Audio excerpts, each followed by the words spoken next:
Man, I feel really bad. I feel like I just witnessed a legitimately live slaughter.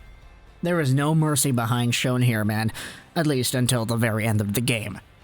Because Team Canada has just kicked off their World Juniors with a very convincing 16-2 victory. I don't even remember the last time I watched a hockey game, at a high level at least, that got 18 goals, let alone 16 being scored for one team. This was absolutely insane, and I'd be insane if I wanted to go through every individual goal and talk about, oh, in the first period, so-and-so did this, and then they scored, and then they did this again, and then they scored again.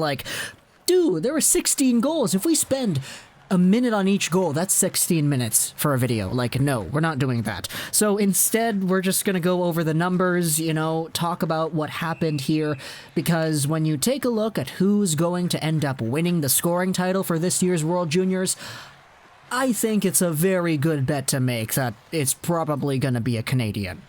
So let's just go over this right here in order of points. For Team Canada, you had Dylan Cozens with 3 goals, 3 assists for 6 total points. Oh man, that's pretty big.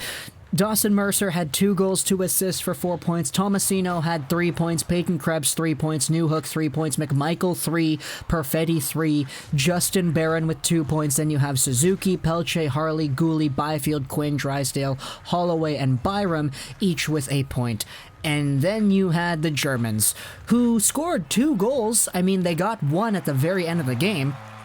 And that was a very nice play, where I don't think Jamie Drysdale nor Bowen Byram were actually trying, because they kind of let the guy be right there in the slot by himself.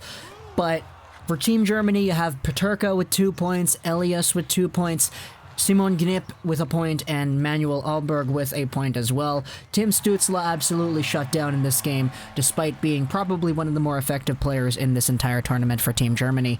And you just gotta ask yourselves, where does Canada go from here?